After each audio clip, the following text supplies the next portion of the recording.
Hello भाई, नमस्कार, good evening, Ram Ram, सुप्रभात सभी भाइयों को। कैसे हो सब लोग? उम्मीद है भाई सब लोग अच्छे होंगे। आज आए हैं हम एक और टेस्ट सीरीज़ के साथ। तो इस टेस्ट सीरीज में हम देखेंगे लगभग 30+ क्वेश्चंस देखेंगे। ठीक है। ये ये जो टेस्ट सीरीज़ है वो पॉलिटिक्स से रिलेटेड होगी। ठीक है। तो इसमें हम वही क्वेश्चंस देखेंगे जो एग्ज़ाम में आ रखे हैं। ठीक है ना। तो जो एग्ज़ाम में क्वेश्चंस आ रखे हैं उनका रिपीट होने का चांस अक्सर करके ज़्यादा होता है। ठीक है ना। तो इसलिए जो आपने देखा होगा जैसे प्रैक्टिस सेट लगाते हैं तो लास्ट ईयर के क्वेश्चंस होते हैं ना वो, क्योंकि वो रिपीट होने के चांसेस उनके ज़्यादा रहते हैं। ठीक है। इसीलिए ये प्रैक्टिस सेट है। तो इसमें सारे के सारे क्वेश्चंस एसएससी से, एसआई, यूपीएसआई, यूपीपीसीएस, यूपी लेखपाल, ऐसे करके राज्य स्तरीय और सेंटर स्तर की जो परीक्षा हैं उनमें जो क्वेश्चंस आ रखे हैं हम उन क्वेश्चंस को ही देखेंगे। ठीक है ना। तो चलिए चलते हैं फर्स्ट क्वेश्चन की तरफ। फर्स्ट क्वेश्चन क्या है हमारा? निम्नलिखित में से कौन सा एक मौलिक कर्तव्य नहीं है? जितने भी हैं ये सारे डीपीएसपी से ही हैं। ठीक है। डीपीएसपी से ही हैं। ठीक है ना। चलिए देखिए फर्स्ट क्वेश्चन क्या दे रखा है, ऑप्शन क्या दे रखा है आपका? संविधान का पालन करें, संविधान का पालन करें और राष्ट्रीय ध्वज का सम्मान करें। ठीक है। सेकंड क्या है? एकता और भाईचारे को बढ़ावा देना, प्रवृत्ति की रक्षा करना और उसे बनाए रखना, प्रवृत्ति की रक्षा करना और उसे बनाए रखना, सैन्य और शिक्षा के अतिरिक्त सभी उपाधियों का उन्मूलन। ठीक है। देखिए इसके हम राइट ऑप्शन की बात करते हैं। देखिए मौलिक कर्तव्य जो है वो भाग 4 के क में है। किसके? 4 के क यानी कि 4A में। ठीक है। 4A में। अच्छा कौन से आर्टिकल में है? देखिए ये है 51 के ए में। यानी कि ये जो मूल संविधान हमारा था उसमें मौलिक कर्तव्य नहीं थे। ठीक है। ये 42वें संविधान संशोधन से जोड़े गए। किससे? 42वें संविधान संशोधन से। अच्छा 42वां संविधान संशोधन कब हुआ? तो 42वां संविधान संशोधन 1976 में हुआ था, सरदार स्वर्ण सिंह समिति की सिफारिश पर। सरदार स्वर्ण सिंह समिति की सिफारिश पर मौलिक कर्तव्य जोड़े गए।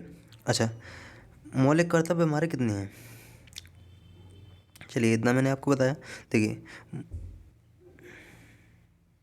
जो मौलिक कर्तव्य हैं वो शुरुआत में तो आपको बताया जब नहीं थे तो शून्य होंगे। ठीक है। अच्छा अब कितने हैं?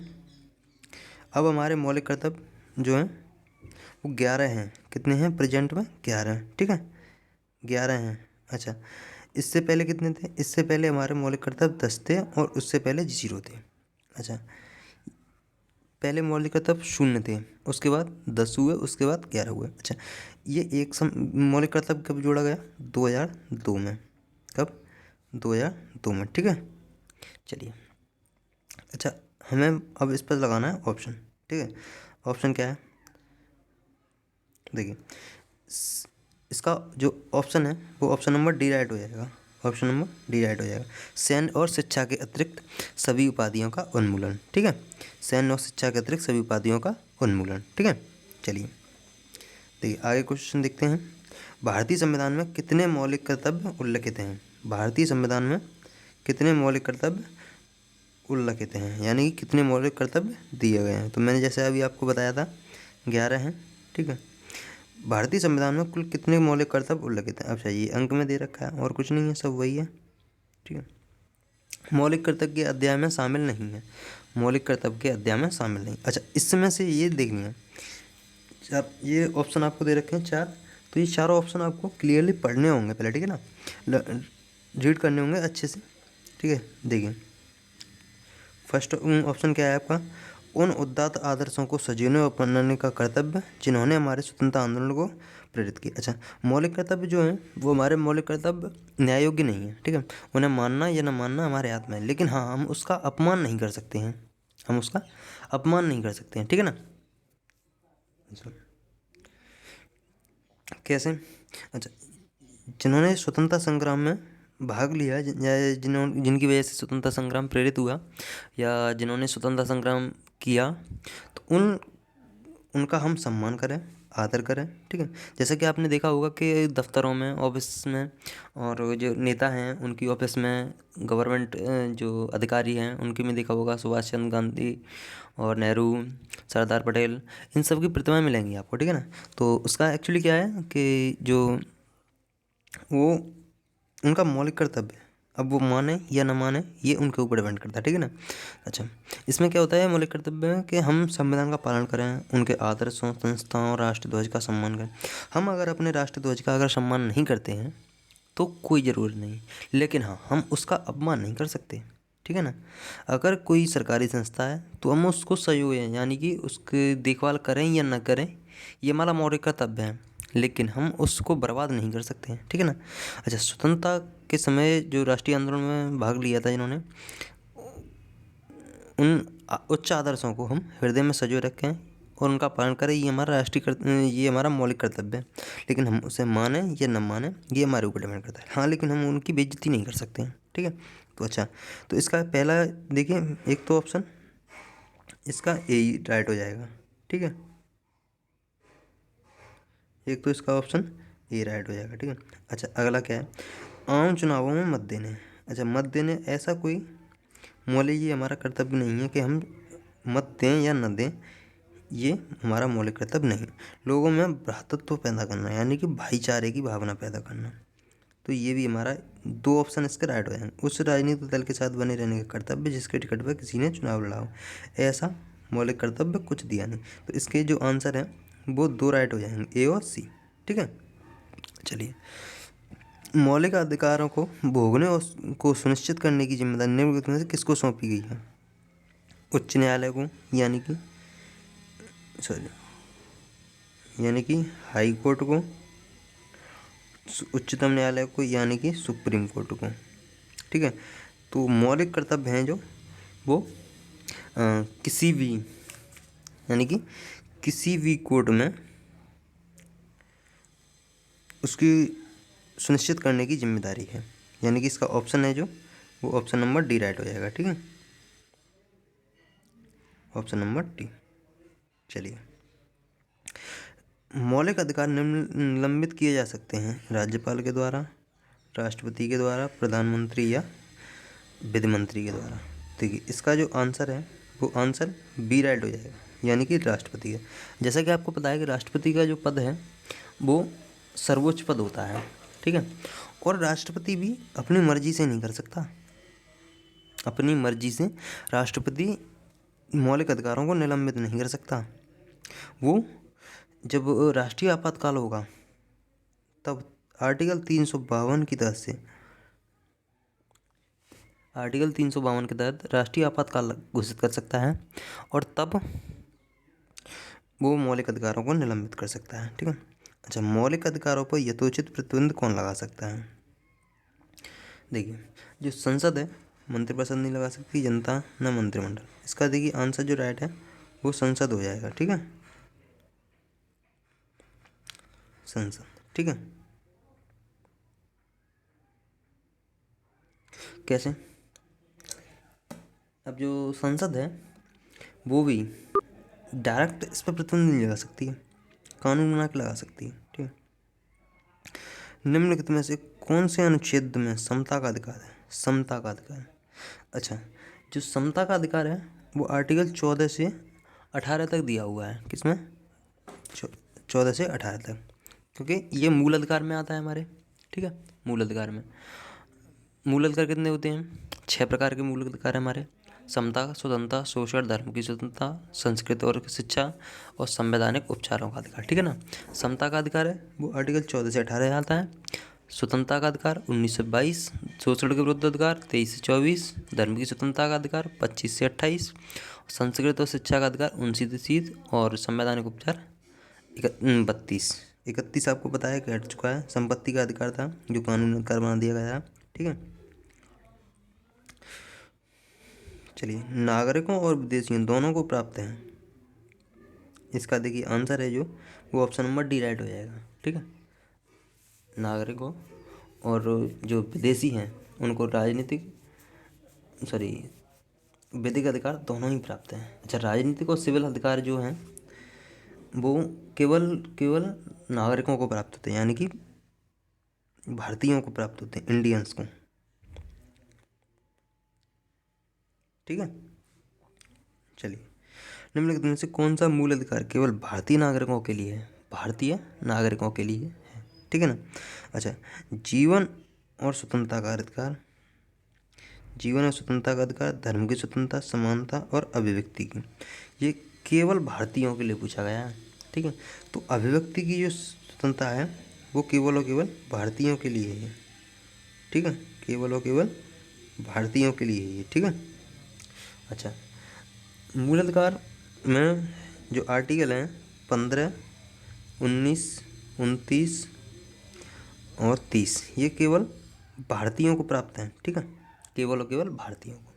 और जो अभिव्यक्ति का जो अधिकार है वो आर्टिकल 19 में है। किस में है? 19 में। ठीक है, किसी धर्म विशेष के संवर्धन के लिए करों के भुगतान की अनिवार्यता से मुक्ति की गारंटी किस आर्टिकल में दी रखी है? अच्छा, किसी धर्म विशेष के संवर्धन के लिए किसी विशिष्ट धर्म की अभिवृद्धि के लिए, यानी कि ये आर्टिकल 27 में दे रखा है। किसमें? आर्टिकल 27 में। ठीक है, अच्छा, कोई भी व्यक्ति किसी भी व्यक्ति से विशिष्ट धर्म की अभिवृद्धि के लिए या संवर्धन करों के लिए उसकी मुक्ति की गारंटी नहीं ली जा सकती। ठीक है, यानी कि उसे इस उद्देश्य के लिए कर देने के लिए बाध्य नहीं किया जा सकता। ठीक है ना, सिंपल सी भाषा में। चलिए अगला देखिए क्वेश्चन। अल्पसंख्यकों के हितों की सुरक्षा पर किस अनुच्छेद में विचार किया गया? अल्पसंख्यकों की सुरक्षा को लेकर के किस अनुच्छेद में विचार किया गया है? तो ये किया गया आर्टिकल 29 में। ठीक है, आर्टिकल 29 में। अच्छा, आर्टिकल 29 के खंड 1 और 2 में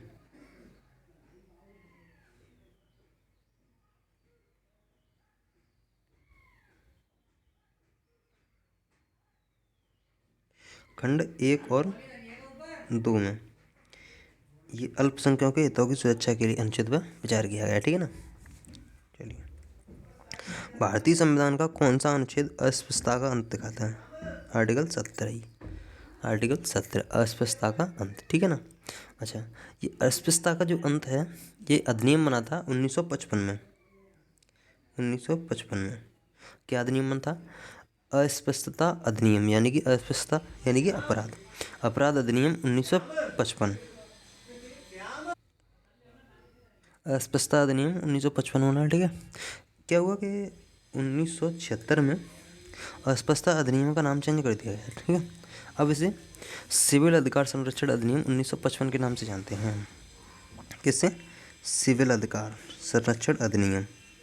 ठीक है, 1955 के नाम से। निम्नलिखित में से कौन सा एक मौलिक अधिकार नहीं है? मौलिक अधिकार नहीं, समता का अधिकार, शोषण के प्रति अधिकार, हड़ताल का अधिकार, धर्म की स्वतंत्रता का अधिकार। ठीक है, ये 4 ऑप्शन आपको दे रखे हैं, इसमें से एक क्लिक करना है। ठीक है ना। देखिए, मौलिक अधिकार नहीं है, क्या बताना है हमको? मौलिक अधिकार नहीं है। समता का अधिकार हमारा मौलिक अधिकार है, शोषण के प्रति अधिकार हमारा मौलिक अधिकार है, हड़ताल के प्रति अधिकार यानी कि हड़ताल करने का हमें कोई अधिकार नहीं है।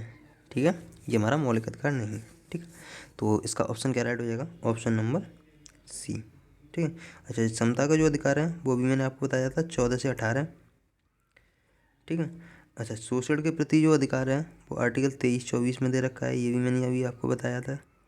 ठीक है, धर्म की स्वतंत्रता का अधिकार ये आर्टिकल 25 से 28 तक दे रखा है। किससे? आर्टिकल 25 से 28 तक। ठीक है, कतिपय मौलिक अधिकार नहीं दिए जाते हैं, यानी कि बिल्कुल भी मौलिक अधिकार नहीं दिए जाते हैं विदेशियों को। किसको? विदेशियों को। इसका ऑप्शन क्या राइट होगा? Option number D. ठीक है, अच्छा, जो मौलिक अधिकार हैं यथा वाक्य और अभिव्यक्ति की स्वतंत्रता जो है वो आर्टिकल 19 में दे रखी है। ठीक है, विभेद का प्रतिषेध आर्टिकल 15। ठीक है, ऐसे करके, लेकिन जो मौलिक अधिकार हैं कतिपय वो विदेशियों को नहीं दिए जाते। ठीक है, भारतीय संविधान के अनुसार निम्नलिखित में से कौन सा मूल अधिकार नहीं है? तो हमारा मूल अधिकार क्या नहीं है? देखिए सूचना का अधिकार, शिक्षा का अधिकार, भाषण का अधिकार और जीवन जीने का अधिकार। ठीक। अच्छा, जो हमारा मूल अधिकार नहीं है वो सूचना का अधिकार है। क्या? सूचना का अधिकार हमारा मूल अधिकार नहीं है। ठीक है ना। तो इसका ऑप्शन क्या राइट हो जाएगा? Option number B. ठीक है। क्योंकि जो सूचना का अधिकार है वो कानूनी अधिकार है। ठीक है, लेकिन इसे मूल अधिकार माना जाता है कहीं तक, लेकिन ये ऑप्शन में तो इसलिए यही क्लिक किया जाएगा। ठीक है ना, क्योंकि शिक्षा का अधिकार हमारा मूल अधिकार है, भाषण देने का यानी कि बोलने का, और जीवन जीने का अधिकार। ठीक है। मत देने का अधिकार किस कोड से संबंधित है? मत देने का अधिकार राजनीतिक कोड से संबंधित है, ये आपको पता ही होना चाहिए। ठीक है। मूल अधिकार से संबंधित मामला लेकिन निम्नलिखित में से कौन सा है? अच्छा देखिए, एक केस हुआ था पंजाब में, गोकुलनाथ बनाम पंजाब सरकार, यानी कि गोकुलनाथ वर्सेस पंजाब सरकार 1967 में। ठीक है, गोकुलनाथ बनाम यानी कि वर्सेस पंजाब सरकार के खिलाफ केसेस हुआ था। ठीक है, इसमें सुप्रीम कोर्ट ने जो मूल अधिकार हैं उसको संसद की संविधान संशोधन की शक्ति से ऊपर माना था। ठीक है, संविधान की संशोधन शक्ति की ऊपर माना था मूल अधिकारों को। तो ये इसका जो ऑप्शन है वो ऑप्शन नंबर ए राइट हो जाएगा। क्या?